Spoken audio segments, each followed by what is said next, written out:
Hello everyone, notes cart में आप सभी लोगों का स्वागत है। और आज हम डिस्कशन करने वाले हैं फार्माकोथेरेपेटिक्स का चैप्टर नंबर 2 का सी पॉइंट। इसके पहले हमने ए पॉइंट में कार्डियोवैस्कुलर सिस्टम के बारे में डिस्कशन किया था, बी पॉइंट में रेस्पिरेटरी सिस्टम के बारे में जिसमें अस्थमा और सीओपीडी के बारे में डिस्कशन किया था, और आज हम जा रहे हैं सी पॉइंट इंडोक्राइन सिस्टम के बारे में डिस्कशन करने। अगर हम बात करें एग्जाम पॉइंट ऑफ व्यू से तो ये जो टॉपिक है बहुत ही ज़्यादा इंपॉर्टेंट है, क्योंकि बहुत सारे एमसीक्यू क्वेश्चन यहाँ से बनते हैं। और इसके अंतर्गत जो डिजीज़ है, डायबिटीज़ मेलाइटस है, और हाइपरथायरॉयडिज्म और हाइपोथायरॉयडिज्म जो थायराइड रिलेटेड डिजीज़ हैं, ये बहुत ही ज़्यादा इंपॉर्टेंट है। क्योंकि अगर करंट सिनेरियो देखा जाए तो बहुत सारे डायबिटीज़ मेलाइटस और थायराइड थायराइड से रिलेटेड बहुत सारी प्रॉब्लम हो रही है, इसलिए ये टॉपिक बहुत ही ज़्यादा इंपॉर्टेंट है। ठीक है, तो चलिए आज हम इसके बारे में डिस्कशन करते हैं। तो सम बेसिक पॉइंट हम पहले डिस्कशन करेंगे जो कि हमारे एमसीक्यू क्वेश्चन के लिए भी इंपॉर्टेंट है, और जब फर्दर आप एग्जाम में लिखने बैठोगे उसके लिए भी ये बहुत ज़्यादा इंपॉर्टेंट पॉइंट्स होते हैं इंट्रोडक्शन के लिए। तो चलिए हम आज डिस्कशन करते हैं। सबसे पहले हम डिस्कशन करेंगे इसमें कौन कौन सी डिजीज है। तो इसके अंतर्गत डिजीज है डायबिटीज मेलाइटस, हाइपोथायरॉयडिज्म और हाइपरथायरॉयडिज्म। इंट्रोडक्शन में आप क्या लिखोगे? अगर आपसे किसी भी डिजीज के बारे में पूछता है तो आप सबसे पहले इंट्रो में इतना पॉइंट लिखोगे: endocrine system is defined as the complex glandular structure, cell modification और aggregation which secretes the hormone and neurotransmitter in the body and regulate the body physiological and the major participate in the defensive mechanism of the body। Means इसका क्या हुआ कि endocrine system में क्या होता है, endocrine system में भी सेल होती है। हमें पता है कि जो बेसिक स्ट्रक्चर होती है हमारी बॉडी की वो सेल होती है, लेकिन जो इंडोक्राइन सिस्टम ये सेपरेट सिस्टम है। इसको क्यों बनाया गया? क्योंकि जो यहाँ पे सेल्स पाई जाती है उसके अंतर्गत क्या होता है, मॉडिफिकेशन होता है, और उसके अंतर्गत क्या होता है, एग्रीगेशन होता है। बहुत सारी सेल जो होती है वो मॉडिफाई हो जाती है, और वही रिस्पॉन्सिबल होती है हार्मोन और न्यूरोट्रांसमीटर सिक्रीट करने के लिए। आप लोगों को पता है हार्मोन और न्यूरोट्रांसमीटर क्या होते हैं, एक्ट एज अ मैसेंजर काम करते हैं।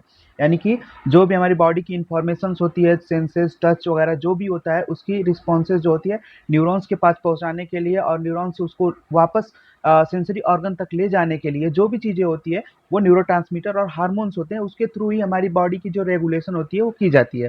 तो इंडोक्राइन सिस्टम को सेपरेट क्यों पढ़ते हैं? इंडोक्राइन को सेपरेट इसलिए पढ़ते हैं कि जो उसकी सेल्स होती है वो क्या होती है, एक अलग स्पेशल टाइप की मॉडिफिकेशन सेल्स होती है जो कि हार्मोन और न्यूरोट्रांसमीटर सिक्रेट करती है।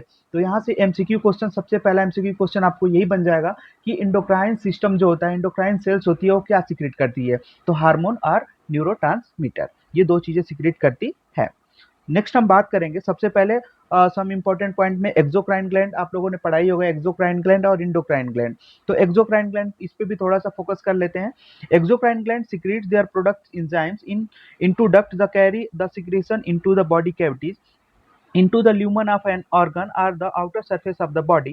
Exocrine gland include the sudoriferous यानी कि sweat gland, sebaceous oil gland और mucus and the digestive glands. यानी कि सबसे पहले आप समझ लीजिए कि एक्सोक्राइन ग्लैंड जो होती है इसका मेन प्रोडक्ट क्या होता है, इंजाइम होता है, और ये डक्ट के थ्रू सिक्रीट करता है। जो भी इसका प्रोडक्ट होता है एक्सोक्राइन, जो भी ग्लैंड्स होती है, जो भी उसका सिक्रिएशन होता है वो क्या करती है, डक्ट के थ्रू ब्लड स्ट्रीम में सिक्रीट करती है, और इसका मेन प्रोडक्ट क्या होता है, इंजाइम होता है। ये पॉइंट आप याद रखिएगा क्योंकि एमसीक्यू में ये क्वेश्चन आने वाला है, क्योंकि ये बार बार जनरल क्वेश्चन है जो कि बार बार पूछे जाते हैं। इसलिए आप याद रखिएगा एक्सोक्राइन ग्लैंड जो कि डक्ट के थ्रू अपना सिक्रीशन क्या होता है, ब्लड स्ट्रीम में डालता है, और उसके बाद से इंजाइम, और इसका जो मेन सिक्रीशन होता है वो क्या होता है, इंजाइम होता है। नेक्स्ट हम बात करेंगे एंडोक्राइन ग्लैंड। एंडोक्राइन ग्लैंड क्या होती है, ये भी अपना प्रोडक्ट सिक्रेट करती है। उसका प्रोडक्ट क्या होता है, हार्मोन और न्यूरोट्रांसमीटर। ठीक है, जैसा कि हमने बताया। और ये क्या होती है, ये जो अपना सिक्रीशन होता है ये किसी डक्ट के थ्रू ब्लड में नहीं वो करता है, नहीं भेजता है। जो भी अपना सिक्रेशन होता है वो ब्लड में नहीं सेंड करता है थ्रू अ डक्ट। ये क्या होता है, सेल्फ इंडोक्राइन ग्लैंड्स होती है, या सेल का एग्रीगेशन होती है, जो जहाँ पे प्रोडक्ट बनता है वहीं से डायरेक्ट ब्लड स्ट्रीम में उसको भेज दिया जाता है। ठीक है, तो ये क्या होती है, इंडोक्राइन ग्लैंड होती है, और इसका जो भी सिक्रीशन होता है, इसके सिक्रीशन को हम क्या बोलते हैं, हार्मोन्स बोलते हैं। ये चीजें आपको पॉइंट को याद रखनी होगी।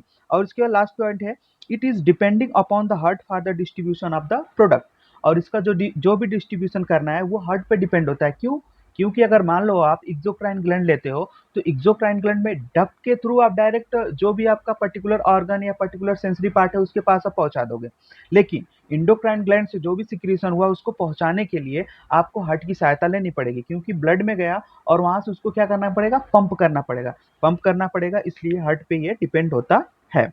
ठीक है, ये हो गया सम जनरल पॉइंट्स हो गए, ये एमसीक्यू पॉइंट ऑफ व्यू से आपका जो मेन सिलेबस है उसमें आप बस इंट्रो के लिए आप लिख सकते हो, अदरवाइज इसका यहाँ पे कोई इंपॉर्टेंट ज़्यादा इंपॉर्टेंस नहीं है, लेकिन एमसीक्यू पॉइंट ऑफ व्यू से बहुत ही ज़्यादा इंपॉर्टेंट है। नेक्स्ट हम बात करेंगे, मेन टॉपिक आएगा डायबिटीज। इसके बारे में हम डिस्कस करेंगे डायबिटीज, और ये स्टैंडर्ड क्वेश्चन है क्योंकि आपका करंट सिनेरियो में डायबिटीज पेशेंट बहुत ज़्यादा होते जा रहे हैं, और जनरली सभी मीन्स ओल्ड एजेज पर्सन में आप लोगों को सभी लोगों को देखने को मिल जाता है, तो इसलिए ये बहुत ही ज़्यादा इंपॉर्टेंट है।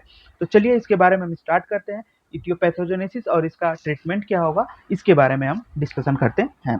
सबसे पहले हम बात करेंगे डायबिटीज मेलाइटस के बारे में, इंट्रो के बारे में। हम इंट्रो में क्या लिखेंगे, तो diabetes mellitus is the group of metabolic disorder. सबसे पहले क्या होता है, मेटाबॉलिक डिसऑर्डर होता है। मेटाबॉलिक डिसऑर्डर क्यों, क्योंकि आप लोगों को पता है इसमें क्या होता है, ग्लूकोज का यूटिलाइजेशन होता है जो इम्प्रॉपर हो जाता है। ग्लूकोज का यूटिलाइजेशन अच्छे से नहीं हो पाता है, वही कारण होता है मेटाबॉलिक यानी कि डायबिटीज मेलाइटस का। Sharing the common feature of the hyperglycaemia.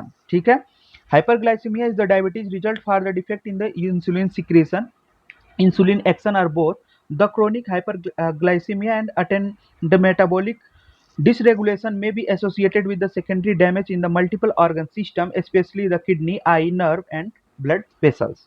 तो मेनली इसमें क्या बोला गया है, इसमें यही बताया हाइपरग्लाइसीमिया, अगर मान लीजिए ग्लूकोज का पूरी तरह से यूटिलाइजेशन है, हम रेगुलर डाइट लेते हैं, उसमें ग्लूकोज ऑलरेडी प्रेजेंट होता है, अगर उसका प्रॉपर यूटिलाइजेशन हमारी सेल नहीं कर पाएगी तो हमारे जो ब्लड है उसमें ग्लूकोज लेवल क्या होगा, इंक्रीज होगा। उसे क्या बोलेंगे हम, हाइपरग्लाइसेमिया बोलेंगे।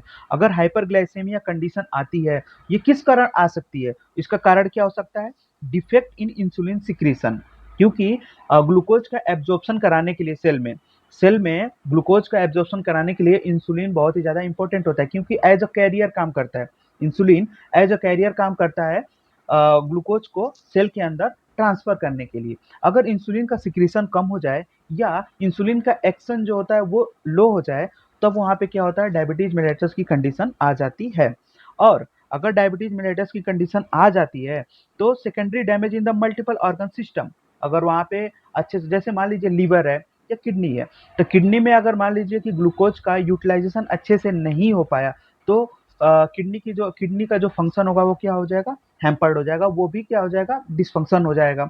या आई आई में क्या होगा, आई में भी हमारे ब्लड सप्लाई होती है, वहाँ पे भी सेल्स होती है, रेटिना सेल्स होती है, अगर वहाँ पे भी ग्लूकोज नहीं पहुंचा तो वहाँ पे भी डिसफंक्शनिंग आ सकती है। इसलिए उससे रिलेटेड बहुत सारी डिजीज हो सकती है। आप लोगों ने देखा होगा या जनरल आप लोगों ने सुना भी होगा कि जो डायबिटीज पेशेंट रहता है उनमें जो आई रिलेटेड डिसऑर्डर बहुत जल्दी आ जाते हैं, बहुत कॉमन हो जाते हैं। आई रिलेटेड डिसऑर्डर नहीं है, इसका इसका मीन्स ये नहीं कि जिसके पास आई डिसऑर्डर है उसको डायबिटीज मेलाइटिस है, इसका कोई ऐसा रिलेशन नहीं है। लेकिन हाँ, जो ओल्ड एजेस पीपुल होते हैं उसमें क्या होता है कि डायबिटीज मेलाइटिस का जब भी ऐसा कोई सिम्टम आता है तो आई रिलेटेड डिसऑर्डर बहुत जल्दी होते हैं। ठीक है, तो इसलिए इस बेसिस पे होता है, तो वो बहुत सारे ऑर्गन को भी डिफेक्ट कर सकता है। नेक्स्ट हम बात करते हैं, the world health organization estimated that as many as 346 million people suffer from diabetes world wide, with India and China being the largest contributor to the world diabetic load. तो अगर सबसे बड़ी बात करें, इंडिया और चाइना हमारा क्या है, सबसे ज्यादा डायबिटीज रोगी बनाने का सबसे बड़ा कारण है। ठीक है, तो हर जनसंख्या में भी देखें तो इंडिया और चाइना सबसे आगे है, और यहाँ पे रोगी बनाने में भी वो आगे है। तो ये चीजें है। आगे नेक्स्ट हम आगे बात करेंगे, diabetes is associated with the endocrine pancreas.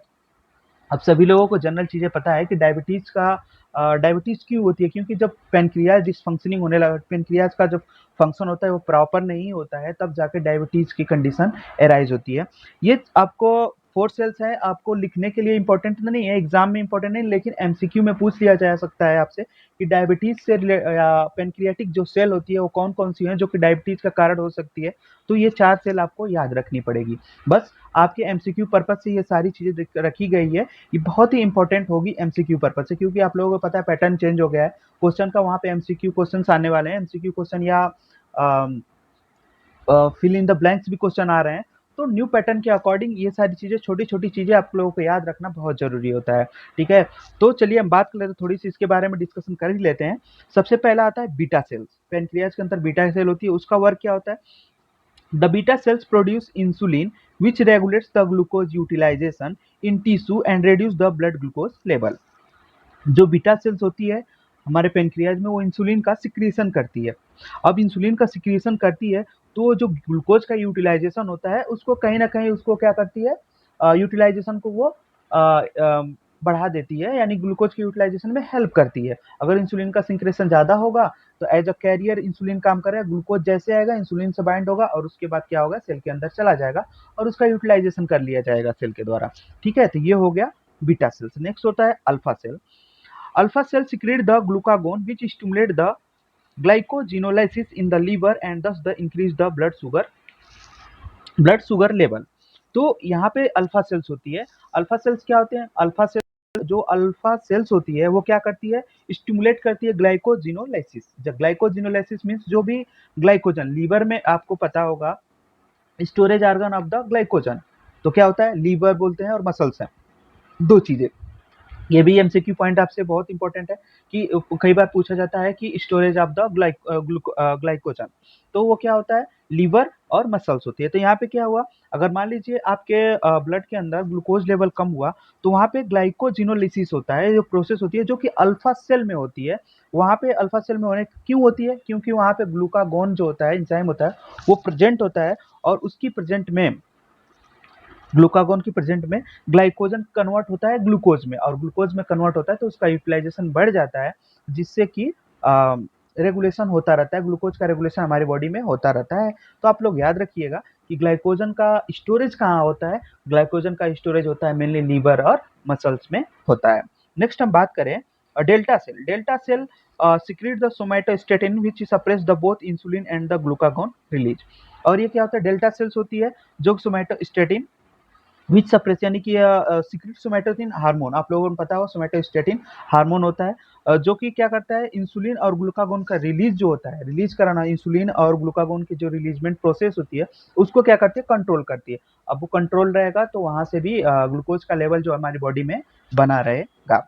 Next बात करते हैं पीपी, पैनक्रियाटिक पॉलीपेप्टाइड सेल।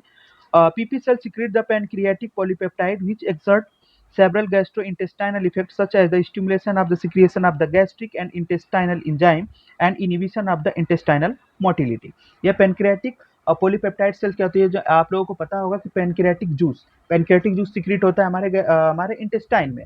अगर वहाँ पे अगर वहाँ पे ये जो भी पैनक्रियाटिक पॉलीपेप्टाइड सेल्स हैं, अगर वहाँ पे इन्होंने अपना एंजाइम सिक्रीट नहीं किया या सिक्रीट ज़्यादा कर दिया, तो वहाँ पे क्या होता है, उसका इफेक्ट क्या होता है। अब आप लोगों को पता रहता है कि जो भी हमारा डाइजेशन होना है इंटेस्टाइन में होता है और एब्जॉर्प्शन भी वहीं पे होता है।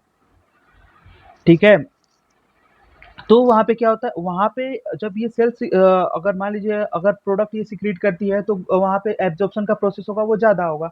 अगर एब्जॉर्प्शन का प्रोसेस ज़्यादा होगा तो ग्लूकोज का लेवल हमारे जो ब्लड लेवल है उसमें बढ़ जाएगा। अगर इसका सिक्रीशन कम होगा तो ग्लूकोज का लेवल हमारे बॉडी में कम हो जाएगा। तो ये इसका रेगुलेशन होता है, इसकी एक मैकेनिज्म होती है। जब हम डाइजेस्टिव सिस्टम पढ़ते हैं तो यहाँ पे पैनक्रियाटिक रोल बहुत ही इंपॉर्टेंट होता है, वहाँ पे इसके बारे में डिटेल मैकेनिज्म है हमें, लेकिन मैकेनिज्म पे नहीं जाना है हमें, बस यहाँ पे याद रखना है beta cell, alpha cell, delta cell और पीपी सेल, और इसका रेगुलेशन इसका क्या वर्क होता है इसके बारे में जनरल इन्फॉर्मेशन रखनी है, क्योंकि ये एमसीक्यू पर्पज से बहुत ही इंपॉर्टेंट है।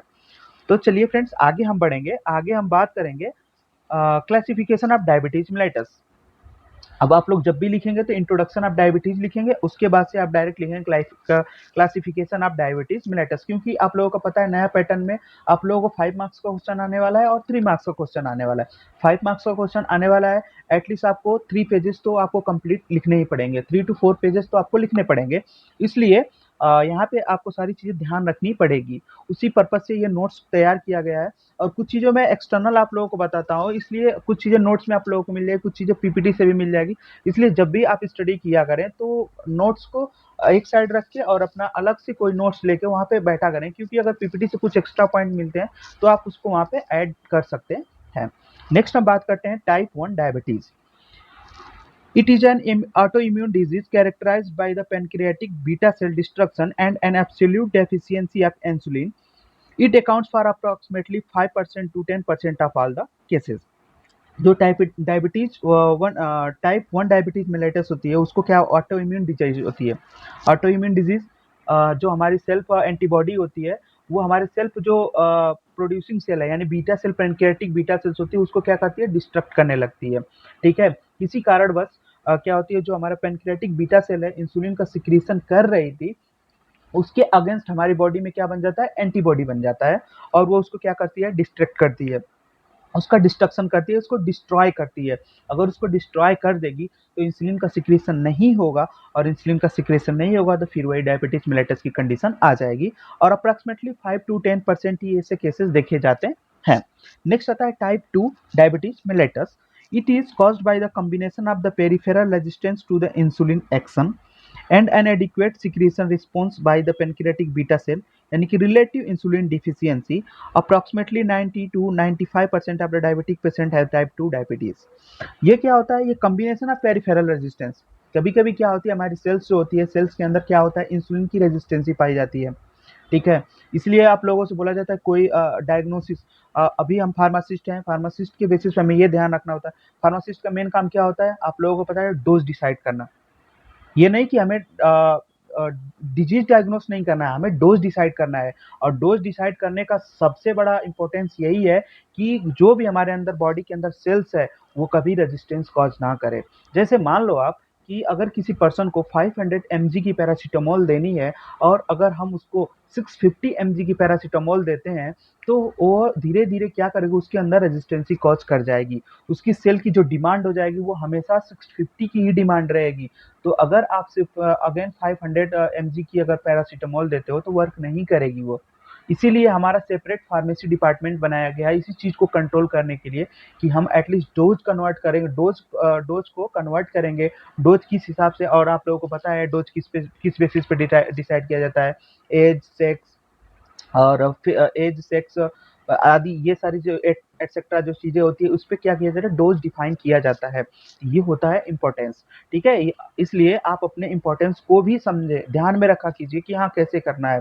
और अभी आप फार्मेसी अभी से आप डिसाइड करेंगे किसको कितने यूनिट, अगर मान लीजिए आप ही के मतलब फैमिली मेंबर में कोई डायबिटीज से रिलेटेड है या ब्लड प्रेशर है तो उनमें आप डोज से रिलेटेड यानी कि फार्मास्यूटिक्स में आप लोगों को दिया होगा, आप चैप्टर है मेट्रोलॉजी जिसमें डोज डिसाइड किया जाता है।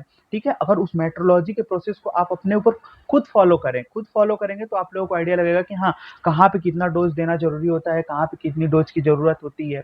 तो धीरे धीरे आप लोगों को आइडिया लगेगा। तो यहाँ पे हो जाएगा डायबिटीज 2 में। इसमें क्या होता है कभी कभी पेशेंट होता है, पेशेंट को क्या होती है जो सेल्स होती है वो रेजिस्टेंस कॉज कर जाती है इंसुलिन के प्रति। जब भी जितना इंसुलिन लेते हैं तो क्या होती है वो डेफिशिएंट ही होता है, वो प्रॉपर काम नहीं कर पाता है जिससे कि डायबिटीज टाइप 2 मेलेटस होती है। और ये approximately 90 to 95% of the diabetic patient आप लोगों को देखने को मिल जाएगा। Blood glucose is normally maintain in very narrow range of the 70 to 120 mg per dalton होता है। ये नॉर्मल रेंज होती है 70 टू 120 mg पर डाल्टन। ये आप लोगों को बिल्कुल भी याद रखनी है क्योंकि एमसीक्यू क्वेश्चन आने आने वाले ही हैं आप लोगों के पेपर में तो है ही, तो इसलिए आप लोगों को ये सारी चीजें ध्यान रखनी होगी, जो भी वैल्यू वाले पॉइंट्स है ये सारी चीजें आप लोगों को याद रखनी पड़ेगी।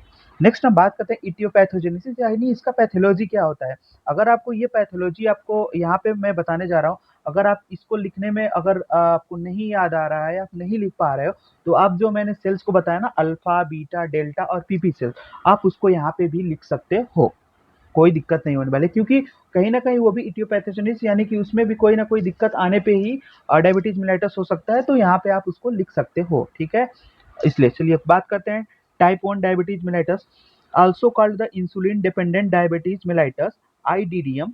It is the autoimmune disease in which isolate destruction is caused the primary by the immune effector cells reacting against the endogenous beta cell antigen. It requires the insulin, otherwise leads to ketoacidosis and coma. It usually occurs in the children. ठीक है, तो इसमें क्या हुआ, इसे क्या बोलते हैं टाइप 1 डायबिटीज मेलाइटस को बोलते हैं insulin dependent diabetes mellitus. Next हम बात करें तो ये एक ऑटो इम्यून डिसऑर्डर होता है। इसमें क्या होता है, जो भी हमारी बीटा सेल्स होती है, बीटा सेल्स के अगेंस्ट क्या होता है, हमारा एंटीबॉडी बन जाता है। अब जैसा कि मैंने आप लोगों को पहले बताया, उसी प्रकार से क्या होता है, इसमें एंटीबॉडी बन जाता है, और एंटीबॉडी बनने के कारण क्या होता है, डिस्ट्रक्शन हो जाता है, हमारे जो भी सेल्स होती है उसका डिस्ट्रक्शन, जो भी पेनक्रियाज में सेल्स, बीटा सेल्स थी, उसमें डिस्ट्रक्शन हो जाता है, जिसकी वजह से इंसुलिन का सिक्रेशन क्या होता है, बिल्कुल भी नहीं होता है, बिल्कुल वहाँ पे ऑटो इम्यून है ना, क्योंकि हमारा हमारा ऑटो इम्यून, हमारी जो ऑटो इम्यूनिटी है, हमारी इम्यूनिटी है, वो हमेशा वर्क करेगी। अगर हमारी इम्यूनिटी हमेशा वर्क करेगी तो वो कभी सेल को ग्रोथ होने ही नहीं देगी, और सेल ग्रोथ ही नहीं होगी, इंसुलिन का सिक्रेशन नहीं होगा, तो ग्लूकोज का एब्जॉर्प्शन नहीं होगा। इसलिए फाइनली इसमें क्या करना होता है, डायरेक्ट हमें क्या करना होता है, इंसुलिन देना पड़ता है, इंसुलिन बाहर से हमें देना पड़ता है। इसलिए क्या बोलते हैं इसको, इंसुलिन डिपेंडेंट डायबिटीज मेलाइटस, यानी कि ऑलवेज इंसुलिन पे डिपेंड रहता है। अदरवाइज क्या होगा, यानी कि कीटो एसिडोसिस एंड कोमा। इसके अलावा अगर ऐसा नहीं हुआ तो कीटो एसिडोसिस यानी कि कीटोन बॉडीज जो होती है वो हमारी बॉडी में स्टोर होने लगेगी, और फाइनली लीड्स टू कोमा और अदर बहुत सारी डिजीजेज हैं जो कि आने लगेंगी। किडनी रिलेटेड बहुत ज़्यादा प्रॉब्लम आती है, और it occurs in the children. ये नॉर्मली चिल्ड्रंस में ही देखी जाती है, क्योंकि इनिशियल स्टेज में ही ऑटो इम्यून डिजीज होती है, जो इनिशियल स्टेज में ही देखी जाती है, तो इसलिए होता है। Type 2 diabetes mellitus, also called the insulin independent diabetes mellitus, IIDDM. Type 2 diabetes is a complex disease that involves an interplay of the genetic and environmental factor and the pro-inflammatory stage. Unlike type 1 diabetes, there is no evidences of the autoimmune basis. It usually occurs in the middle age. इसमें क्या हुआ, insulin independent diabetes mellitus, इसमें जो भी sales हुई, हमारी जो भी सेल्स है, या वही आप लोगों को बताया ना, पेरिफेरल रेजिस्टेंस, कभी कभी क्या होता है, हमारी सेल्स जो होती है वो इंसुलिन के प्रति रेजिस्टेंस ही कॉज कर जाती है, यानी कि रेजिस्टेंस ही कॉज कर जाती है। जैसे कि आप लोगों को मैंने एग्जांपल बताया 500 और 6500 पैरासीटामोल का, तो ऐसा नहीं है कि आप लोगों ने जिस जिस पेशेंट को साढ़े मीन्स 650 रखा है, उस पे 500 का वर्क नहीं करेगा, वर्क करेगा लेकिन कम वर्क करेगा। इसी प्रकार से क्या होता है, जो भी इंसुलिन का हमारे अंदर प्रोडक्शन हुआ है वो बहुत ही लेस वर्क करेगा वहाँ पे। अगर लेस वर्क करेगा तो प्रॉपर एब्जॉर्प्शन जो होता है ग्लूकोज का नहीं हो पाएगा, जिसकी वजह से टाइप 2 डायबिटीज मेलाइटस होती है। और नए डिस्कवरी के अनुसार इसमें कोई ऑटो इम्यूनिटी का कोई भी रोल नहीं होता है, और ये अकर होती है मिडिल एज में, ये जनरली मिडिल एज में। तो ये भी क्वेश्चन आता है, type 1 diabetes mellitus generally occurs in तो चिल्ड्रेंस में देखा जाता है, और टाइप 2 जो होता है वो मिडिल एज में देखा जाता है। नेक्स्ट हम बात करेंगे क्लिनिकल मैनिफेस्टेशन, यानी क्लिनिकल कंडीशन कौन कौन सी आ सकती है, अगर डायग्नोस करना है तो क्लिनिकल कंडीशन कौन कौन सी आएगी, इसके बारे में हम डिस्कस करते हैं। एक्सेसिव हंगर एंड थर्स्ट, आप लोगों को पता है। देन फ्रीक्वेंट यूरिनेशन, यूरिनेशन बहुत ज़्यादा डायबिटीज मेलाइटस पेशेंट में क्या होता है, यूरिनेशन बहुत ज़्यादा होता है। प्रोग्रेसिवली वेट लॉस, ये इंपॉर्टेंट है क्योंकि आप लोगों को जनरली जनरली ये देखने को मिलेगा प्रोग्रेसिवली वेट लॉस, और कुछ भी दिखे या ना दिखे, लेकिन हाँ प्रोग्रेसिवली अगर वेट लॉस दिख रहा है तो कहीं ना कहीं ये डायबिटीज का सिम्टम है। ठीक है। सडन विजन चेंज भी चेंज, और आप लोगों को मैंने बताया आई रिलेटेड डिसऑर्डर होने लगता है। Tingling and the numbness in the hand are feet, very dry skin and sometimes skin disorder also, obstruction in the blood vessels, यानी blood supply hampered, cardiac disease also induced, and slow healing wound। हाँ, तो ये सारी चीज़ें आप लोगों को देखने के लिए मिल जाती है इसमें। तो बहुत सारे लोग तो सोच रहे हैं सर ये तो हमारे में सारे सिम्टम दिख रहे हैं, कहीं हमें भी डायबिटीज मेलाइटस तो नहीं हो गया। नहीं नहीं, ऐसा कुछ भी नहीं है, डायबिटीज मेलाइटस ऐसे कंडीशन दिखती नहीं है। सभी के साथ ऐसा होता है, जब हम भी स्टडी कर रहे हैं तो सर हमारे बताते हैं सारी चीज़ें, तो लगता है यार ये तो सारे सिम्टम हमारे में ही दिख रहे हैं, कहीं हमें भी हो गया क्या। नहीं, ऐसा कुछ भी नहीं है। आप लोग जब डायग्नोस करें तो आप लोग कुछ चीज़ें ये ध्यान रखिए, इसके कुछ सिम्टम्स होते हैं, ये बहुत ही इंपॉर्टेंट सिम्टम्स होते हैं। नेक्स्ट हम आगे बढ़ते हैं, फार्माकोलॉजिकल मैनेजमेंट, इसका क्या ड्रग दिया जाएगा इसको कम करने के लिए। तो फर्स्ट आता है लॉन्ग एक्टिंग, जो भी फार्माकोलॉजी यानी कि एंटी डायबिटिक ड्रग्स जो होती है, insulin degludec, insulin glargine. Intermediate action example में insulin zinc suspension. Short acting biphasic insulin, rapid acting insulin aspart and insulin lispro. ये क्या होती है, फार्माकोलॉजिकल मैनेजमेंट। और ओरल ड्रग्स भी, बहुत सारे ओरल ड्रग्स भी आती है मार्केट में, तो अभी बहुत सारे ओरल ड्रग्स अवेलेबल है। उसमें आता है इनहांस इंसुलिन सिक्रेशन, जो कि इंसुलिन सिक्रेशन को क्या करता है, इंक्रीज करता है। सीटाग्लेप्टिन, टेनेलग्लिप्टिन, वेडालग्लिप्टिन, ये सारी चीजें आती है। Overcome insulin resistance, metformin and pioglitazone. Miscellaneous drug में बॉग्लीबोस एंड ब्रोमोक्रिप्टिन, आप लोगों को एग्जांपल बहुत ही ज़्यादा इसमें जो भी एग्जांपल लिख रखे हैं वो इंपॉर्टेंट एग्जांपल्स हैं, और इसलिए आप लोग याद रख एटलीस्ट आप लोग ओरल ड्रग्स के जितने भी एग्जांपल है उसको याद रखिएगा, क्योंकि ये भी एमसीक्यू में बहुत बार पूछा गया था, बहुत बार पूछा जाता है इसके एग्जांपल, तो एटलीस्ट आप एग्जांपल याद रखिएगा। आप अगर कैटेगरी याद कर लेते हैं तो बहुत अच्छी बात है, अगर आपको कैटेगरी नहीं याद होती है तो एटलीस्ट आप एग्जांपल याद रख लिएगा, क्योंकि बहुत सारे ड्रग्स दे दिए जाते हैं, उसमें से एग्जांपल को आपको वो करना चूज करना होता है, कौन सा डायबिटीज मिलेटस ड्रग होती है उसको चूज करना होता है। और इसके बाद बात करेंगे non pharmacological management. Increasingly, sedimentary lifestyle and poor eating habit have contributed to the simultaneous escalation of the diabetes and the obesity, which some have called the diabetic epidemic। यानी कि increase sedimentary life style means क्या हो गया, जो भी आप royal life जी रहे हो, मीन्स रॉयल लाइफ मीन्स क्या हुआ कि आप ना तो योगा कर रहे हो, ना तो व्यायाम कर रहे हो, ना एक्सरसाइज, कुछ भी नहीं कर रहे हो, बस आप खाए पिए सोए, ये सारे जो भी सेंट्री लाइफ, जो भी सेडेंट्री लाइफ है, जो भी रॉयल लाइफ की तरह आप वो कर रहे हो, ये सारी चीज़ें नहीं करनी है। और ज़्यादा ओबेसिटी जब हो जाती है तब पर भी ग्लूकोज जो भी डायबिटीज मेलेटस होने के चांसेस क्या होते हैं, बहुत ज़्यादा। ये सारी चीज़ों को अवॉइड कीजिए। अगर ओबेसिटी की ज़्यादा दिक्कत हो रही है तो आप उसको जो भी फूड्स है उसको इजीली डाइजेस्टिव फूड लीजिए, उससे रिलेटेड एंटी डायबिटिक जो भी चीज़ें हैं वो खाइए, क्योंकि जनरली आप लोग सभी लोग बोलते हैं स्वीट नहीं खाना चाहिए, स्वीट से डायबिटीज मेलाइटिस बहुत ज़्यादा होती है। क्यों होती है? क्योंकि स्वीट क्या होता है, स्वीट जो प्रोडक्ट्स होते हैं वो क्या होते हैं, जल्दी डाइजेस्ट नहीं होते हैं। स्वीट प्रोडक्ट्स जो होते हैं वो जल्दी डाइजेस्ट नहीं होते हैं। अब जल्दी डाइजेस्ट नहीं होगा तो आप डाइजेशन आपका वीक हो गया, डाइजेशन ऑलरेडी वीक होता है डायबिटीज पेशेंट का, तो अगर उसमें भी डाइजेशन वीक हो गया तब ग्लूकोज का एब्जॉर्प्शन होगा नहीं, तो डायबिटिक कंडीशन आएगी। तो ऐसा कुछ भी नहीं है, आप हर एक चीज़ लिमिट में कीजिए। उसके बाद से आप इसका सबसे अच्छा तरीका है व्यायाम और एक्सरसाइज वगैरह जो भी आप कर सकते हैं उसको कीजिए। Avoid the any type of injury. क्यों लिखा है इंजरी? क्योंकि आप लोगों को पता है कि बेटा इस दौरान क्या होता है, जो भी हमारा ब्लड क्लॉटिंग फैक्टर्स होते हैं वो क्या होते हैं, कम हो जाते हैं। तो इसलिए कोई भी इंजरी हो तो उसको अवॉइड कीजिए, इंजरी ना हो पाए। अगर इंजरी हो गई तो वहाँ पे ब्लड क्लॉट नहीं बनेगा, अगर ब्लड क्लॉट नहीं बनेगा तो एक्सेसिव लॉस होगा ब्लड का, अगर लॉस होगा तो डायरेक्टली आप एक तो आप पहले से ही वीक हैं और उसके बाद और भी वीक हो जाएंगे। More hunger and thirst is the common condition in the diabetes, so availability of the things is the very important। Very important है, क्योंकि मोर हंगर और थ्रस्ट आप लोगों को मैंने पहले ही बताया था, क्लिनिकल कंडीशन है इसकी, तो इसलिए जो भी अवेलेबिलिटी कम हो रही है उसको आप रखे रहें अपने पास, उसकी अवेलेबिलिटी को पूरा किए रहें, खाने के लिए पीने की चीज़ जो भी चीज़ें उसको आप अपने साथ लिए रहें। Exercise and yoga are the regular require because it helps in the metabolic BMR process of the body and maintain the glucose level. जैसा कि मैंने बताया कि बीएमआर यानी बेसल मेटाबॉलिक रेट आपको मेंटेन करना बहुत जरूरी है। ये सारी चीज़ें कैसे होगी? एक्सरसाइज और रेगुलर प्रैक्टिस से ही होगी, और जो कि ग्लूकोज लेवल को मेंटेन करने में हेल्प करेगी। Try to avoid the stress and the depression and visit those places where we feel happy and pleasant. यानी कि स्ट्रेस वगैरह को आप अवॉइड कीजिए, जो भी चीज़ें आपको स्ट्रेस देती हो या डिप्रेशन देती हो उसे आप अवॉइड करें। उसके बाद से जो भी आपको चीज़ें हैप्पी, यानी कि जो आप बाहर खुले में मीन्स जो भी नेचुरल जहाँ पे प्लांट्स ज़्यादा हो, जहाँ पे चीज़ें कूलिंग प्लेस हो, वहाँ पे जाकर थोड़ा विजिट करें, जिससे कि क्या माइंड क्या होगा, कूल होगा। ये सारी चीज़ें आप एक्टिविटी को फॉलो कर सकते हो। We also take ayurvedic natural remedies and avoid the allopathic medicine. और हमें नेचुरल रेमेडीज पे भी ध्यान देनी होगी, क्योंकि नेचुरल रेमेडीज में हर एक चीज़ नेचुरली होती है, कुछ भी चीज़ें आप मॉडिफाई नहीं किए होते। तो नेचुरल प्रोडक्ट क्या होता है, ज़्यादा बेनिफिट करता है other than the modification. Allopathic medicine क्या होती है, उसमें मॉडिफाई करके हम उसके एक्शन को बढ़ा देते हैं, लेकिन नेचुरल मेडिसिन होती है उसमें हम कुछ भी मॉडिफिकेशन नहीं करते, इसलिए थोड़ा स्लो वर्क करती है। ऐसा बोलते हैं थोड़ा स्लो वर्क करती है, क्यों? क्योंकि हमने उसको केमिकल मॉडिफिकेशन नहीं किया है। जबकि एलोपैथिक मेडिसिन में हमने केमिकल मॉडिफिकेशन कर दिया, तो उसका जो भी एक्शन होगा वो थोड़ा फास्ट हो जाएगा। तो ये भी आप लोगों को पता है, थोड़ा नुकसान तो होता ही है उसका, तो इसलिए आप उसको अवॉइड करें।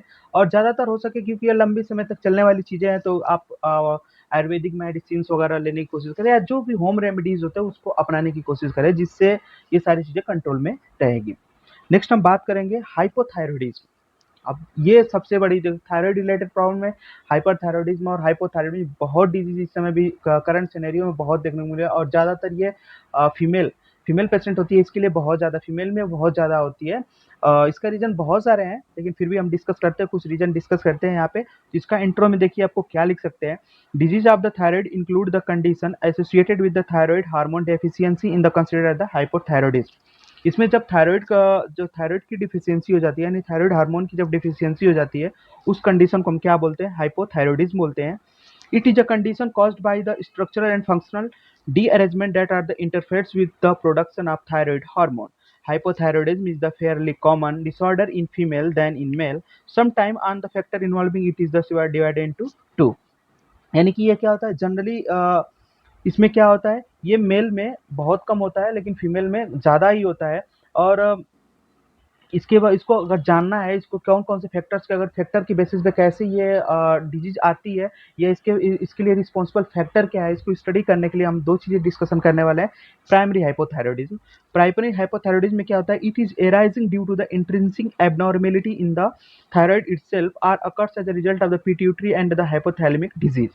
आप लोगों को पता है जो भी थायराइड ग्लैंड का सिक्रेशन होता है वो स्टिमुलेट किया जाता है या वो कंट्रोल किया जाता है हमारे pituitary gland and hypothalamic hormone के द्वारा। अगर इनमें कोई दिक्कत आ गई, इंट्रिंसिक फैक्टर, कोई भी इंट्रिंसिक फैक्टर होता है यानी कि उसको स्टिमुलेटिंग फैक्टर होता है, अगर उसमें कोई दिक्कत आती है तो कहीं ना कहीं वो थायराइड ग्लैंड को भी क्या करेगा, थायराइड ग्लैंड को भी मैनिफेस्टेटेड करेगा। इसलिए ये जो एबनॉर्मेलिटी होती है ये क्या होती है, इंट्रिंसिक एबनॉर्मेलिटी होती है, थायराइड itself होती है। कभी कभी थायराइड में कभी दिक्कत है, उसमें सिक्रीशन जो होता है या आयोडीन का एब्जॉर्प्शन होता है वो प्रॉपर नहीं पता, इसकी वजह से होता है। Primary hypothyroidism account for the vast majority of the cases and may be accompanied by the enlargement in the size of the thyroid gland goitre.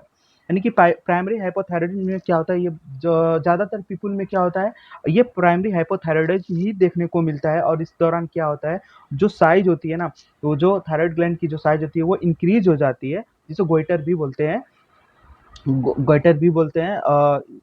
इसलिए यहाँ पे प्राइमरी हाइपोथायरॉयडिज्म के बारे में हम ये बोल सकते हैं। Then secondary hypothyroidism it is arising from processes outside of the thyroid gland. जो भी आउटसाइड यानी कि outside of the processes outside of thyroid gland, ये तो थायराइड ग्लैंड में हुआ। जो भी चीजें हुई प्राइमरी हाइपोथायरॉयड में, हाइपोथायरॉयडिज्म में, हमारे थायराइड ग्लैंड के अंदर जो भी घटनाक्रम हुआ या जो भी केमिकल रिएक्शन है, जो भी मेटाबॉलिक एबनॉर्मेलिटी हुई, उसे हम क्या बोलेंगे, प्राइमरी हाइपोथायरॉयडिज्म बोलेंगे। ये किसके थ्रू हुआ, क्योंकि ये पिट्यूटरी और हाइपोथैलेमिक के द्वारा कंट्रोल किया जाता है। अगर उसमें कोई दिक्कत आती है तो इसमें भी फाइनली दिक्कत आनी है। लेकिन सेकेंडरी हाइपोथायरॉयडिज्म के जो क्या कैरेक्टर होते हैं, ये प्रोसेस होता है other than the thyroid gland. Thyroid gland में कोई इफेक्ट नहीं आने वाला है, यहाँ पे थायराइड ग्लैंड में कोई इफेक्ट नहीं आएगा। लेकिन थायराइड ग्लैंड की वजह से जो चीजें ऑर्गन या कोई भी चीजें कंट्रोल की जाती है उसमें दिक्कतें आने लगती है, उसे क्या बोलेंगे हम, सेकेंडरी हाइपोथायरॉयडिज्म बोलते हैं। ठीक है, यहाँ तक आप लोगों को समझ में आया। चलिए नेक्स्ट आगे हम बढ़ते हैं, इथियोपैथोजेनेसिस, इसका कारण क्या होता है। तो पहला क्या होता है, कॉन्जेनाइटल हाइपोथायरॉयडिज्म। इसका congenital means genetic. Congenital hypothermia is the most often the result of the endemic iodine deficiency in the diet। ये मेनली किसके थ्रू होता है, आप लोगों को पता है कि जनरली आप लोग ऐड देखते हो, बहुत सारे ऐड एडवर्टाइजमेंट में भी यही बताया जाता है कि जब मदर प्रेग्नेंट होती है तो उस दौरान उनको आयोडीन की सख्त ज़रूरत होती है। यही रीज़न होता है कि डाइट में आयोडीन होना बहुत ज़रूरी है, क्योंकि वो बेबी ग्रोथ के लिए और बेबी के नरिशमेंट के लिए। और थायराइड आप लोगों को पता है इम्यूनिटी में बहुत ज़्यादा रिस्पॉन्सिबल होता है, तो उसकी इम्यूनिटी को इंक्रीज करने के लिए बहुत ही इंपॉर्टेंट होता है आयोडीन का role. Other rare form of the congenital include the inborn error of the thyroid metabolism. इसके अलावा क्या होता है, कभी कभी बेबी के अंदर आप मदर आयोडीन ले रही है लेकिन बेबी के अंदर ही कोई डिफेक्ट आ जाता है due to the genetical combination, कोई जीन्स उसमें प्रॉपर नहीं बना, तो ये रेयर कंडीशन होती है। In the rare instance there may be complete absence of the thyroid parenchyma और the gland may be great reduce in the size due to the germ line mutation in the genes responsible for the thyroid development. और कभी कभी क्या होता है, जो germ line sales होती है, जर्म लाइन सेल्स का मतलब जर्म सेल्स, जो कि प्रोड्यूस करती है जो भी थायराइड ग्लैंड की जो भी आउटर लेयर है या जो इनर लेयर होती है, जो प्रोड्यूस करने वाली सेल्स होती है, उसमें क्या होता है, म्यूटेशंस हो जाता है। उसका अगर उसमें म्यूटेशंस हो जाता है तो जो फॉर्मेशन हुआ हमारे थायराइड ग्लैंड का, जो फॉर्मेशन हुआ या तो लेस होगा ये लेस भी हो सकता है, ग्रेट भी कुछ भी हो सकता है, ज़्यादा भी हो सकता है, कम भी हो सकता है। लेकिन इसमें क्या होता है, उसका साइज़ जो होता है वो रिड्यूस हो जाता है, बहुत ही छोटा साइज़ हो जाता है, जिसकी वजह से जितने अमाउंट में थायराइड हार्मोन प्रोड्यूस करना है, उतने अमाउंट में थायराइड हार्मोन प्रोड्यूस नहीं हो पाएगा। और ये एक कारण होता है इडियोपैथोजेनेसिस। सबसे पहला क्या होगा, कॉन्जेनाइटल हाइपोथायरॉयडिज्म। देन बात करते हैं autoimmune hypothyroidism. The vast majority of the cases of the autoimmune hypothyroidism are due to the Hashimoto thyroiditis. ये vast majority of the cases of the autoimmune hepatitis are due to the Hashimoto disease thyroiditis. ये आप लोगों को एक separate point है, इसके अंदर आप लोगों को हाशिमोटो डिजीज पूरा पढ़ना है, उसके अंदर हम देखेंगे इसको। लेकिन अभी के लिए आप लोग ऑटो इम्यून डिसऑर्डर होता है, जिसके अंतर्गत क्या होता है, जो भी हमारे अंदर जो बॉडी में एंटीबॉडी होती है वो थायराइड ग्लैंड्स के अगेंस्ट ही बन जाती है, जो कि उसको क्या करते हैं, डिस्ट्रॉय कर देती है। सर्कुलेटिंग एंटीबॉडीज लाइक कौन कौन सी antibody, antimicrosomal, antithyroid peroxidase, antithyroglobulin antibody are found in this अगर ये डिसऑर्डर है तो आप लोगों को antithyroid peroxidase, antimicrosomal, antithyroglobulin antibodies जो होगी वो आप लोगों को ब्लड लेवल में देखने को मिल जाएगी। ड्यूरिंग द डायग्नोसिस आप लोगों को ये सारी चीजें पता चल जाती है। आइटोजेनिक hypothyroidism, this can be caused by the either surgical or the radiation induced abnormality, a large rejection of the gland, total thyroidectomy for the treatment of the hyperthyroidism। ये क्या होता है, हेट्रोजेनिक हाइपोथायरॉयडिज्म। इसमें क्या होता है कि सर्जिकल, जब जब भी जैसे क्या हो, कभी कभी होता है हाइपरथायरॉयडिज्म, यानी कि जब थायराइड ग्लैंड जो होती है वो कुछ ज़्यादा साइज की हो जाती है या हाइपर सिक्रिएशन होने लगता है, तो इसमें ये होता है कि आप उसको रेडिएशन थेरेपी देके उसको क्या कर दो, रिमूव कर दो, वहाँ से रिमूव कर दो। तो अगर रिमूव आप किया जाता है तो उसमें क्या किया जाता है, जब उसको टिश्यू, यानी कि यहाँ पे दे रखा है वर्ड रेसेक्शन। रेसेक्शन मीन्स होता है कि वहाँ से टिश्यूज को कट करके निकाल देना। सब टिश्यूज को क्या करते हैं, अगर हटा देंगे तो आपकी जो नॉर्मल साइज होगी वो नॉर्मल साइज की हो जाएगी, जो थायराइड ग्लैंड होगी नॉर्मल साइज की हो जाएगी। उस दौरान क्या होता है, कभी कभी ऐसा होता है कि वहाँ पे कुछ रेडिएशन थेरेपी देने के दौरान उसको बहुत ज़्यादा एब्नॉर्मेलिटी आ जाती है, तो उसके कारण भी हाइपोथायरॉयडिज्म यानी कि सिक्रीशन ऑफ द थायराइड जो होता है वो भी डिक्रीज हो सकता है। नेक्स्ट हम बात करेंगे क्लिनिकल मैनिफेस्टेशन। तो फटीग या वीकनेस आती है, अगर ऐसा कंडीशन है तो फटीग या वीकनेस आती है। कोल्ड इंटॉलरेंस होता है, यानी कि फीलिंग कोल्ड, ज़्यादा कोल्ड फीलिंग होती है। Mild weight gain and difficulty losing weight, यानी कि माइल्ड वेट गेन जल्दी नहीं होता है और लूजिंग वेट भी नहीं होता है। कॉन्स्टिपेशन बना रहता है, change in the voice, dry skin, itchier skin, difficulty in the concentration and the poor memory, menorrhagia and shortness of the breath, dyspnoea. ये सारी कंडीशन देखने को मिल जाती है हाइपोथायरॉयडिज्म में। देन इस पर फार्माकोलॉजिकल मैनेजमेंट देखा जाए तो लीवोथायरोक्सिन और ट्राईआयोडो थायरोनिन जो होती है, ये सारी ड्रग्स होती है, ड्रग याद रखनी है, आप लोग उसको नॉर्मली याद रखिएगा। नेक्स्ट हम बात करेंगे non pharmacological management. Non pharmacological management, अब देखिए मैं तो यहाँ पे जो अपने मेरे पॉइंट ऑफ व्यू से जो भी आइडिया लगा या जो भी पॉइंट मिले मैंने उसको ऐड कर रखा है। लेकिन आप जनरल एज अ फार्मासिस्ट आप डायरेक्ट आप अपने अंदर सोच सकते हो कि क्या क्या चीज़ें हो सकती है जो अवॉइड की जा सकती है, क्या क्या चीज़ें ऐड कर सकते हैं। नॉन फार्माकोलॉजिकल मैनेजमेंट में आप अपने आप खुद लिख सकते हो। आपने सारी क्लिनिकल कंडीशन देख ली क्या क्या होता है, जैसे कि क्लिनिकल कंडीशन मैंने बताया कि ये fatigueness, cold intolerance, mild weight gain और कॉन्स्टिपेशन, तो ये सारी चीज़ें आपने देख ली। इसके बाद आप डायरेक्ट नॉन फार्माकोलॉजिकल मैनेजमेंट बता, जैसे कॉन्स्टिपेशन है तो कॉन्स्टिपेशन को रिलीज करने के लिए, उसको दूर करने के लिए क्या क्या चीज़ें अपनाई जा सकती है, वो सारी चीज़ें आप नॉन फार्माकोलॉजिकल मैनेजमेंट में अपने आप लिख सकते हो। तो ये सारी चीज़ें इसको रटने की जरूरत नहीं है, आप अपने आप खुद लिख सकते हो। चलिए फिर भी हम इसको डिस्कस कर लेते हैं। Make the diet plan according to the indication of the physician because iodine level maintenance is the major task during the thyroid disorder. इसमें क्या होता है, डाइट चार्ट बनाना बहुत जरूरी होता है और ज़्यादातर ये प्रेगनेंसी के दौरान बहुत जरूरी होता है, क्योंकि प्रेगनेंसी के दौरान आयोडीन की जरूरत बहुत ज़्यादा होती है। तो वहाँ पे डाइट चार्ट की बहुत ज़रूरत होती है, जिससे कि आयोडीन का लेवल जो होता है हमारी बॉडी में बना रहे, जिससे कि प्रॉपर प्रोडक्शन होता रहे थायराइड हार्मोन्स का। Avoid the consumption of the goitrogenic food such as the broccoli and the cauliflower. जो कॉलीफ्लावर और ब्रोकली होते हैं ये क्या करते हैं, गोइटर कॉज करते हैं। गोइटर कॉज करते हैं, इसलिए इनका जो कंजप्शन होना चाहिए वो रिड्यूस होना चाहिए, इसका कंजप्शन ना करें। अगर आपको ऐसा कंडीशन लग रहा है तो उस दौरान आप कॉलीफ्लावर और ब्रोकली जो है ना खाएं। Next, increase intake of the yellow vegetable, egg, carrots. उस दौरान आप इसका vegetable yellow vegetables, eggs, carrots आप ले सकते हैं। Coconut water and the green tea helps to the control the hypothyroidism. और हाइपोथायराइडिज्म के अंतर्गत क्या होता है, कोकोनट वाटर, ग्रीन टी, ये बहुत ही ज़्यादा इंपॉर्टेंट होता है, इनकी बहुत ही अच्छा रोल निभाता है उसके अंतर्गत। Avoid the allergic causing substances, और एलर्जी कॉजिंग कुछ भी एलर्जी आपको अगर होती है, यानी कि आपके थ्रोट रीजन में कोई एलर्जी कॉज करती है या ब्रोंकियल रीजन में कोई एलर्जी कॉज करने वाली चीज़ें, तो ये सारी चीज़ें से अवॉइड कीजिए। ये चीज़ें अवॉइड कीजिए, क्योंकि उस समय एंटीबॉडीज प्रोडक्शन बहुत ज़्यादा होता है ना, तो इसलिए वो बहुत सारे रीजन हो सकते हैं जो कि अदर एंटीबॉडी भी प्रोड्यूस होने के चांसेस भी होते हैं, इसलिए आप एलर्जिक जो भी कॉजिंग सब्सटेंस को अवॉइड करने की बिल्कुल कोशिश कीजिए। Try to avoid the stress and depression and visit those places where we feel happy and pleasant. तो ये पॉइंट तो आप लोगों को पता ही है। Follow the exercise and yoga regularly, यानी कि योगा और एक्सरसाइज रेगुलरली करते रहिए, क्योंकि उससे क्या होगा, डाइजेस्टिव जो जो भी आपका डाइजेशन प्रोसेस है वो रेगुलरली होगा, जो भी आपकी रेगुलर एक्टिविटी है वो सही हो जाएगी, जिससे अगर सही होती है तो डाइजेशन सही होगा, डाइजेशन स्लीप सही होगा, हर एक चीज़ आपकी सही हो जाएगी। तो और नॉर्मली हर एक चीज़ का प्रोडक्शन सही से होने लगेगा, और हर एक चीज़ जो जो भी डिजीज होने वाली है वो धीरे धीरे रिड्यूस होती चली जाएगी। ठीक है, नेक्स्ट हम आगे बात करते हैं hyperthyroidism. Disease of the thyroid, including condition associated with the excessive release of the thyroid hormone, is called as the hyperthyroidism. Hyperthyroidism में जो सिक्रीशन होता है थायराइड हार्मोन का, वो बहुत ज़्यादा होता है, तो उसे क्या बोलते हैं, हाइपरथायरॉयडिज्म बोलते हैं। Sometimes on the factor involving it is divided into two, इसको भी टू डिवीजन में हम स्टडी करेंगे। फर्स्ट होता है primary hyperthyroidism, it is arising from an intrinsic thyroid abnormality such as the Graves disease at autoimmune disease.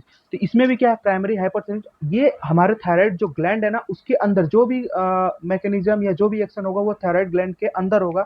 और ये कैसे होता है, ग्रेव्स डिजीज के कारण, यानी कि ये भी ऑटो इम्यून डिसऑर्डर होता है, और उसी के कारण इसमें क्या होता है, सारी चीज़ों ग्रेव्स डिजीज, ये भी याद रखिएगा, आप लोगों का एक पॉइंट है, इसको भी पढ़ना है आगे। नेक्स्ट हम बात करेंगे secondary hyperthyroidism, it is arising from the process outside of the thyroid such as the TSH secreting pituitary tumour. और सेकेंडरी हाइपरथायरॉयडिज्म कब हो सकता है, जबकि कोई अदर सिक्रेशन जैसे टीएसएच सिक्रेटिंग पिट्यूटरी, जैसे पिट्यूटरी ग्लैंड है उसमें अगर कोई ट्यूमर कॉज हो गया, तो उस दौरान क्या होता है कि जो हाइपरथायरॉयडिज्म कॉज कर सकता है। ठीक है, ये सारी चीजें होती है जो सेकेंडरी होती है, सेकेंडरी यानी कि कोई सेकेंडरी चीजें अलग हुई, जैसे मान लीजिए लीवर या किडनी, जो भी चीजें है वो अगर बाद में उधर उस साइड पे क्या होता है, ये कोई मैनिफेस्टेशन या कोई डिजीज होती है, तो वो भी आके इफेक्ट करेगी हमारे थायराइड ग्लैंड का। जैसे मान लो आप कि जैसे इन्फेक्शन हुआ, आपको वायरल इन्फेक्शन हुआ, उसके अंतर्गत क्या होता है, इन्फेक्शन होने के बाद क्या एंटीबॉडीज प्रोडक्शन होने लगता है, एंटीबॉडीज प्रोडक्शन होगा, तो वो क्या होता है, एक्सटर्नल हो गया, एक्सटर्नल हो गया, उसमें क्या होता है, बहुत सारे अगर एंटीबॉडी मान लीजिए हमारे थायराइड ग्लैंड के अगेंस्ट बन गए तो भी दिक्कत हो सकता है। तो ये सारी चीजें हो गई जो सेकेंडरी हाइपोथायराइडिज्म होता है। आप लोग याद रखिए प्राइमरी हाइपोथायराइडिज्म बस मेनली आपको प्राइमरी मीन्स जो भी मेटाबॉलिज्म प्रोसेस होगा वो थायराइड ग्लैंड के अंदर ही होगा, या उसकी वजह से ही होगा, यानी कि स्वयं थायराइड ग्लैंड की वजह से होगा। और जो भी सेकेंडरी हाइपर होगा वो क्या होगा, वो अदर देन हमारे थायराइड ग्लैंड के कारण होगा, यानी कि किसी दूसरे ऑर्गन में डिसफंक्शनिंग होगी तो वो आके हमारे उस पर इफेक्ट करेगा। नेक्स्ट बात करते हैं एटियोपैथोजेनेसिस, इसका क्या होता है। Thyrotoxicosis is the hypermetabolic state caused by elevated circulating level of the free T3 and T4 level, sorry T3 and T4 cells होती है। तो क्या होती है, T3 एंड T4 सेल्स क्या होती है, हमारे थायराइड ग्लैंड के अंतर्गत प्रेजेंट होती है, और उसके क्या होती है, जब इसकी एक्टिविटीज जो होती है बहुत ज़्यादा हो जाती है ना, तो फिर क्या होता है, वो थायराइड उसको क्या कहते हैं, थायराइड हार्मोन को बहुत ज़्यादा ही प्रोडक्शन करने लगता है, यानी कि आयोडीन का यूटिलाइजेशन बहुत ज़्यादा होने लगता है, और थायरोक्सिन लेवल बढ़ जाता है, जिसे जिससे हो सकता है, because it is called the most commonly by the hyperfunctioning of the thyroid gland. जैसा कि मैंने आप लोगों को बताया अभी, हाइपर फंक्शनिंग मीन्स वो उसकी जो एक्टिविटी होगी वो क्या हो जाएगी, बढ़ जाएगी। It is often referred to as the hyperthyroidism. Three main common cause of the hyperfunctioning of the gland included. अब इसमें क्या होता है, थ्री कॉमन काज होती है जिससे कि हमारी सेल जो होती है वो हाइपर एक्टिव होती है। तो सबसे पहला कारण है diffuse hyperplasia of the thyroid associated with the Graves disease. और ग्रेव्स डिजीज में क्या होता है, हाइपरप्लेजिया कंडीशन आती है। हाइपरप्लेजिया मीन्स जो भी सेल्स का प्रोडक्शन होता है, यानी सेल्स में रिप्रोडक्शन प्रोसेस जो भी होता है वो बहुत ज़्यादा ही इंक्रीज हो जाता है, जिससे कि बहुत ज़्यादा ही सेल्स बनने लगती है, और अगर सेल्स बनेंगी तो जो भी प्रोडक्शन होने वाला है वो ज़्यादा होगा, और अगर ज़्यादा होगा तो हमारे अंदर क्या होगा, थायरॉइडिज्म यानी हाइपरथायरॉइडिज्म कंडीशन आ जाएगी। या जो भी रिलेटेड, जिससे भी रिलेटेड चीज़ से, अगर मान लीजिए किडनी में यही चीज़ें हो गई, किडनी में अगर कोई सेल्स बहुत ज़्यादा प्रोडक्शन कर रही है तो वहाँ पे ट्यूमर वगैरह हो जाएगा, ये सारी चीज़ें होती रहती है। हाइपर फंक्शनल मल्टीनोडुलर गोइटर, और बहुत सारे क्या होते हैं मल्टीनोडुलर, यानी कि नोड्यूल, यानी कि अगर मान लीजिए कोई ट्यूमर बन गया है वहाँ पे हाइपरथायरॉइडिज्म, यानी कि कोई ट्यूमर आ गया, तो वो क्या होता है, ट्यूमर का आप लोगों को पता ही होता है, ट्यूमर में क्या होता है, abnormal growth of the cell, abnormal growth of the cell, जिससे क्या हो सकता है, वो भी हाइपरथायरॉइडिज्म का कॉज हो सकता है। Hyper function of the thyroid adenoma, वही मेनली कैंसर से रिलेटेड है, पॉइंट्स है, ये सारी चीजें आप याद रखिएगा। Also caused by the genetic defect in the thyroid development, thyroid hormone resistance syndrome, congenital biosynthetic defect, Hashimoto thyroiditis, iodine deficiency, hypothalamic pituitary failure, ये सारी चीजें, ये और कंडीशन है, अदर कंडीशन है जो कि हाइपरथायरॉइडिज्म का कॉज हो सकता है। तो आप लोगों को सब जनरल पॉइंट्स आप लोगों को याद रखने पड़ेंगे। जनरल पॉइंट में क्या होगा, मैंने आप लोगों को बताया, अगर आपको हाइपोथायरॉइडिज्म या हाइपरथायरॉइडिज्म कुछ भी लिखने के लिए आता है, तो हाइपर मीन्स क्या होता है, ज्यादा सिक्रेशन, हाइपो मीन्स क्या होता है, लेस सिक्रेशन, तो इससे आप एक पॉइंट बना सकते हैं। उसके बाद हमने उसको फर्दर दो, प्राइमरी और सेकेंडरी, प्राइमरी हाइपरथायरॉइडिज्म कैसे हो सकता है, क्योंकि जब थायराइड ग्लैंड में ही कुछ कोई भी चीजें मॉडिफाई हो या मेटाबॉलिज्म प्रोसेस, यानी कि अगर ज्यादा हो या कम हो तो उसको प्राइमरी बोल देंगे। सेकेंडरी मतलब अदर ऑर्गन की वजह से अगर कोई डिफेक्ट आता है तो उसको हम क्या बोल देंगे, सेकेंडरी बोल देंगे। ये सारी चीजें इंट्रो में आप ऐड कर लेंगे। और इटियोपैथोजेनेसिस आप लोगों को ऑलरेडी मैंने बताया है, इसको भी आप लोग ध्यान रखिएगा। नेक्स्ट हम बात करते हैं clinical manifestation. Tachycardia, tremors, heat intolerance, infertility, polyphagia, palpitation, fatigue and muscle pain, hair loss and swelling at the base of the neck, जो नेक का बेस पार्ट होता है उस पर स्वेलिंग आ जाती है। नेक्स्ट बात करते हैं फार्माकोलॉजिकल मैनेजमेंट, लेकिन आप लोग याद रखिए गोइटर पॉइंट किस में होता है, हाइपोथायरॉइडिज्म। ये बहुत बार क्वेश्चन आता है, गोइटर हाइपोथायरॉइडिज्म, आंसर आपका क्या जाएगा, हाइपोथायरॉइडिज्म कंडीशन को क्या बोलते हैं, गोइटर बोलते हैं, उसी के दौरान होता है गोइटर। नेक्स्ट हम बात करेंगे pharmacological management. Thioamides, methimazole and propylthiouracil, iodine salt, Lugol solution, iodinated contrast media, ipodet, beta blocker, propranolol and esmolol, anion inhibitor, thiocyanate and perchlorate, ये सारी चीजें क्या होती है फार्माकोलॉजिकल मैनेजमेंट में। एटलीस्ट आप लोग कम से कम 2 पॉइंट याद रखिएगा, क्योंकि लिखना होगा तो ये फार्माकोलॉजिकल मैनेजमेंट इंपॉर्टेंट है। क्योंकि आगे फार्मासिस्ट फार्मासिस्ट की जॉब में क्या होता है, या फार्मासिस्ट जो भी हम पढ़ाई कर रहे हैं, इसमें ड्रग्स का नाम तो इतना पढ़ना पड़ता है कि पूरी लाइफ बस ड्रग ही ड्रग घूमती रहती है, जहाँ भी जाओ वहाँ पे बस ड्रग ही दिखती है। तो ये सारी ड्रग, ये तो अभी ड्रग बहुत कम है, लेकिन जब आपका लेवल और बढ़ेगा तो आप लोगों को ज़्यादा से ज़्यादा ड्रग को करना पड़ेगा। इसलिए अभी से आप ड्रग को रिवाइज करने के लिए आप ट्रिक बनाने की कोशिश कीजिए, कोई भी ट्रिक बनाइए, ट्रिक बना के ड्रग को याद करने की कोशिश कीजिए। यहाँ तक कि आप सॉन्ग भी बना सकते हैं, किसी भी ड्रग को लेके आप सॉन्ग भी बना सकते हो, या कोई भी चीज़ आप बना के उसको याद रख सकते हो। एटलीस्ट याद करना है, बस मेन पर्पज़ है कि ड्रग्स को याद रखना है। कैसे याद करना है, अब या तो आप गाना बना लो या कुछ भी बना लो, आप जैसे भी मीन से अगर आपको गाली बना के याद हो रहा है तो गाली बना के याद कर लो, जैसे भी है ड्रग को आप याद कर लो, बस इतना पर्पज़ होता है। ठीक है, नेक्स्ट हम बात करेंगे नॉन फार्माकोलॉजी। अब ऐसे कोई गाली मत बना लेना यार, सही बता रहे हैं। फिर non pharmacological management, make the diet plan according to the indication of the physician, because iodine level maintenance, low iodine in the major risk during the thyroid. वही है, डाइट चार्ट बनाना पड़ेगा, कहीं ना कहीं में आयोडीन का जो मेटाबॉलिज्म है या आयोडीन का लेवल का जो कंट्रोल करना, ये बहुत ज़्यादा इंपॉर्टेंट होता है। Take the diet rich in the calcium, vitamin D, magnesium and selenium, यानी कि कैल्शियम, विटामिन डी, मैग्नीशियम और सेलेनियम का इंपॉर्टेंट, बहुत ज़्यादा इंपॉर्टेंट होता है इसके अंदर। Avoid intake of the sugar, caffeine, alcohol etcetera product, यानी कि शुगर, कैफीन और एल्कोहल प्रोडक्ट्स जो भी है इसको अवॉइड करें। और उसमें क्या था, हाइपो में था कॉलीफ्लावर और ब्रोकली को नहीं लेना है। Avoid the allergical causing substance, इसमें भी एलर्जिकल, क्योंकि अगर कोई भी कार्सिनोमा कंडीशन आ गई, कोई भी एलर्जिकल सब्सटेंसेस आया और कार्सिनोमा कंडीशन हुई तो बहुत दिक्कत होनी है।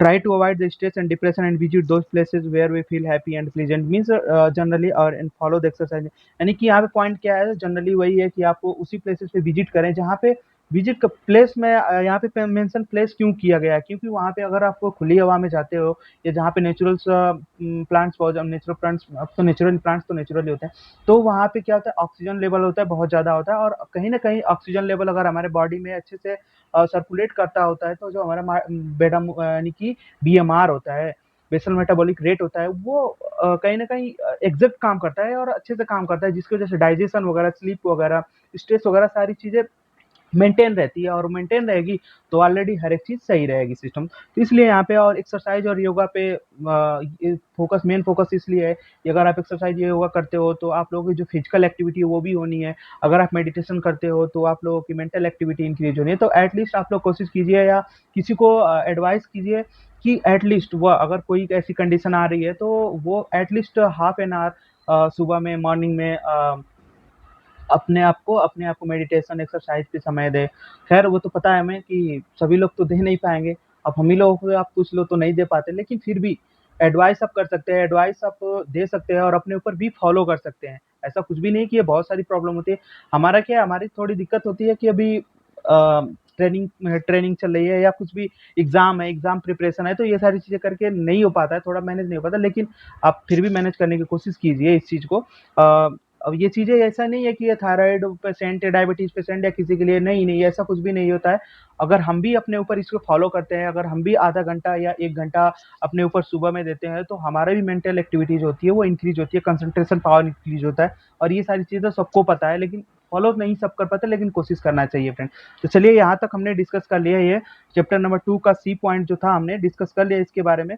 नेक्स्ट पॉइंट पे हम क्या डिस्कशन करने वाले हैं, जो कि सेंट्रल नर्वस सिस्टम से रिलेटेड क्या प्रॉब्लम होती है, ये सारी चीज़ें डिस्कस करते हैं। तो ये डायबिटीज और हाइपोथायरॉयडिज्म और हाइपोथायरॉयडिज्म बहुत ही इंपॉर्टेंट है। इसको याद रखिएगा क्योंकि ये एमसीक्यू पोर्शन से इंपॉर्टेंट है और एग्जाम में तो पक्का क्वेश्चन एक आने वाला है इसका, लॉन्ग आंसर या शॉर्ट में एक क्वेश्चन पक्का आने वाला है, फिक्स क्वेश्चन है। इसलिए आप इसको हमेशा रिवाइज करते रहिए और इसको याद रखे रहिए। सबसे ईजी से ईजी तरीके से इसमें उसको क्या गया, एक्सप्लेन कर दिया गया है। आप एक बार नोट्स से जाके विजिट कीजिए, वेबसाइट पे जाइए, नोट्स को डाउनलोड कीजिए, डाउनलोड करने के बाद आप नोट्स को एक बार पढ़िए और उसके बाद एक बार वीडियो से कंपेयर कीजिए। वीडियो से कंपेयर करने के बाद आपको बहुत सारी चीज़ें हैं जो कि आइडिया लग जाएगी। तो चलिए फ्रेंड्स, नेक्स्ट हम बात करेंगे सेंट्रल नर्वस सिस्टम के बारे में। तो आज के लिए इतना ही friends. Thank you for watching friends. Connect हमारे साथ जुड़े रहने के लिए आप हमारे टेलीग्राम को और व्हाट्सएप चैनल को ज्वाइन कर ले। Thank you to notes card to joining us. Then next हम बात करेंगे नेक्स्ट चैप्टर के बारे में। तो thank you to all of you friends. Next हम मिलते हैं अगली क्लास में।